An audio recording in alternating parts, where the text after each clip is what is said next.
losing sleep, dreaming about the things that we could be. But baby, I've been praying hard. Said no more counting dollars, we'll be counting stars. Yeah, we'll be counting stars. I see this life like a swinging vine, swing my heart across the line. In my face is flashing signs, seek it out and ye shall find. Old, but I'm not that old, young, but I'm not that bold. And I don't think the world is sold, I'm just doing what we're told. I feel something so right, doing the wrong thing. I feel something so wrong, doing the right thing. Couldn't lie. Everything that kills me makes me feel alive. I've been living dreaming about the things that we could be. Baby, I've been praying hard. Said no more counting dollars, we'll be counting stars.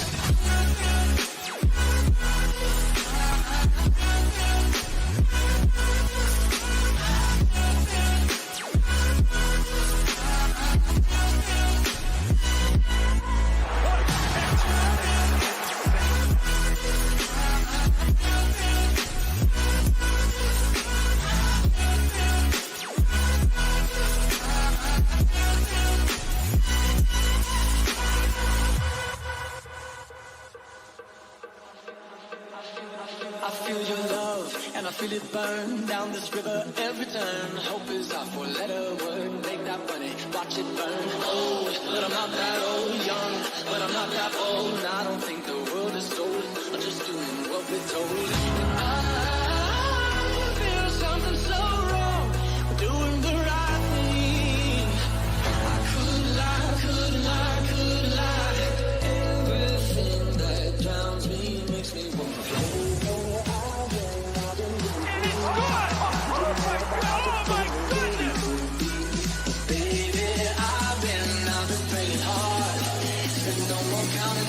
We'll be counting stars.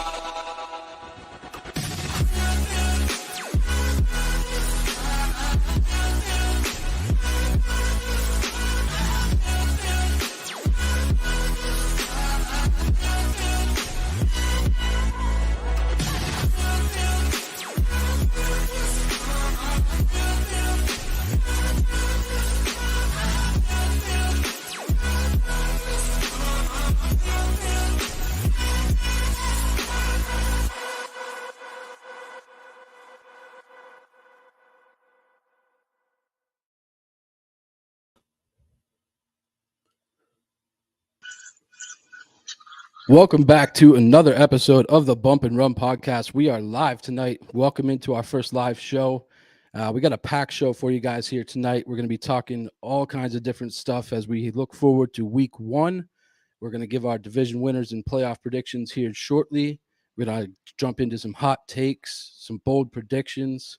We're also going to give you guys some breakout players as well and talk about a couple bad teams that might turn it around this year. You know, there's a couple of teams that are looking like they might be a little bit better this year. So we'll each give a team out and give our thoughts. And closer to the end of the show, we're going to go ahead and give out our Player of the Year awards. And we're going to wrap up with some important storylines as we head into the season. So before we get into the show, I do want to give a shout out to our sponsor, Dr. Squatch. Dr. Squatch is changing the way men approach hygiene by providing all natural, high quality, healthy products that make you smell like a man and feel like a champion. We are talking bar soaps, hair care, colognes, beard oils, you name it. All soaps and products are made right here in the U.S., not cheaply made or harmfully mass produced. If you're new to Dr. Squatch, we do have an offer here. You guys can save 10% off orders of $20 or more. Use promo code DSC Brick10. Once again, that's DSC Brick 10. We're going to have that down in the description for you guys. And look forward to working well with Dr. Squatch this year. But let's get into it, guys. How we doing tonight, boys? First live one. Let's go. Doing Let's good. get it. First Bush, live. happy to see you, brother. Absolutely. I'm pumped. So let's talk some playoffs, man. Let's see who's going to be there at the end of the year when it comes to Super Bowl 57. Bush, I'm going to toss it over to you first tonight, my man. Let's talk some AFC playoff picture. Who you got in those first four seeds winning those divisions, and maybe take us a little look through some of your wild card teams as well, man. Yeah, so in the AFC North, I certainly do have Cincinnati repeating again. Um, in the AFC South, I'm going to take Tennessee. In the AFC East, I'm going to take Buffalo. And in the AFC West, I'm going to take the Chiefs. I'm going Yeah, to I take the mean, Chiefs. Yeah, you kind of got it's to, hard to right? argue. Yeah. Right. Now yeah, I mean, those all sound great to me. I'm kind of in the same boat, but what really is gonna cause the conversation to flow here will be your wild card teams because we know that the AFC is deep. We know it's going to be a scratch and claw. Everybody trying to get their way in there towards the end of the year. Who are you thinking of for some of those wild card teams, man? You only get three. So I'm thinking Baltimore, Indianapolis, and the Chargers. I think the Chargers are really, really going to be a team to watch out for, particularly in the AFC West. But again, that AFC West, that is the absolute prime of the AFC. You can't go wrong with picking either one of those four teams in that division. I mean, it's just going to be a blowout this year whenever any of those four teams match up against each other. It's going to be insane. That division is the most stacked division in football. Right. And Charles, how about for you, man? What are you thinking for AFC playoffs this year? So I got the Bills winning the AFC East. Obviously, the Chiefs are going to win the AFC West until another team. I know they got a bunch of different quarterbacks and a bunch of different players and new coaches and all that good jazz. But until one of them actually beats the Chiefs and dethrones them, the Chiefs are going to win the division. It's their division. Then for the AFC South, I actually have the Colts winning. I thought the Titans would win. I think I picked them earlier, but I'm picking the Colts now. And then for the AFC North, I'm going to say that the Ravens, with Lamar Jackson coming back this year and a much healthier team, they're going to go ahead and win that division. Yeah. And again, where it really begins is those wild cards. Who do you got in your 5, 6, and 7 spot, man? So I am torn between because I think Josh McDaniels is going to do a really good job with Derek Carr. I actually said his name right. I didn't say his brother's name this time. I think Derek Carr and the Raiders are going to be one of the wild card teams. I could also see the Chargers being there. And then I look at which will be a surprise team here, but it's very possible. I would say that the Patriots, with just with them not having an offensive coach, which is mind-boggling to me, but I say that the experience of Belichick alone will get them into the playoffs. With Mac Jones taking the leap his second year. Right. Yeah. I mean, I don't know, man. It's going to be tough for the Patriots to get there. I think obviously the AFC is really deep. Um, as far as my teams go, I got to have the Bills up there. I think the Bills win the AFC East fairly easily. Um, I think the Bengals are going to be right back up there at the 2 seed. I gave the Chiefs the 3 seed because I think, I think they're going to be winning that division as well. They're like I said a couple episodes ago. I don't expect this major fall off. I do think that they are going to be uh, their same old selves. I know you lose Tyreek Hill, but like we talked about, Andy Reid's still there. Patrick Mahomes is there. I think those two are going to get back to the playoffs as long as they're hanging out on the field together. So, and then I would round out my last division winner with the Colts. I think we've talked about it on a few different occasions. I think the Colts get in this year, so long as they don't have the monumental collapse that they did back in week 18 of last season. But the Colts are a much better team. You got Matt Ryan into the fold. You got Jonathan Taylor, who's consensus number 1 overall fantasy guy. He's going to be doing work this year. The one thing that kind of worries me about the Colts is the receiving game, but you do have Michael Pittman Jr. I think he's going to have a pretty substantial season. Where things get tough for me is the wild card. I've got the Chiefs, or excuse me, I got the Chargers going to the wild card in the 5th seed, and I got the Raiders in the 6th seed. So, 3 teams coming out of that AFC West. I think all of them are very good teams. And as far as the last and final seed, I got to roll with the Dolphins. I think the Dolphins are good enough to get in this year. They brought in all kinds of other talent. I think, a revamped backfield. You bring in Tyreek Hill to complement Jalen Waddle. You still have Mike Gesicki there. So, they're going to have a pretty potent offense this season. And not to mention their defense isn't too shabby either. So, that's going to kind of round out my AFC playoffs. I guess we'll hop over to the NFC where you guys are more knowledgeable. Your teams play over there. You guys being in the same division, Cowboys, Eagles, that's always a nice topic of discussion. But Bush, I'll throw it back over to you first, man. Why don't you go ahead and give us your NFC playoff division winners, followed by your wild card teams. So, as much as it pains me to say this, I think the Eagles take the cake in the NFC East. It's just I just look at that offense as a whole. I look at that team as a whole, and they have one of the best rosters in the entire league from top to bottom. I mean, they've got a lot of depth. I think they're going to be really good. Again, it pains me to say that, but it's just the truth of the matter. In the NFC South, I'm going to take Tampa Bay. I know one issue that has really come up here in preseason for the Bucs has been the interior of that offensive line, which, as the Giants have proven in the Super Bowl, if you want to get to Tom Brady, you've got to get some push up the middle. And Tampa Bay has lost a couple of starting interior offensive linemen during training camp and preseason this year. So protecting Brady is going to be key for them. But however, I think Tampa Bay absolutely takes the NFC South. In the NFC North, I'm going to stick with my prediction from a couple of weeks ago, and I'm going to go with the Vikings. I think that is the best offense in the division by far. As I've said, I really feel like Green Bay botched the whole Devontae Adams situation. How you don't retain a guy like that, whether Devontae Adams wanted to be there or not, is just absolutely beyond me. Absolutely beyond me. And in the NFC West, I'm going to go with the Rams. I think that the Rams are the most – I think they're the most ready to take the next step in that division. Although they won the Super Bowl, I can see them being even more dominant this year than they were last year. And I think that's because of the addition of Allen Robinson.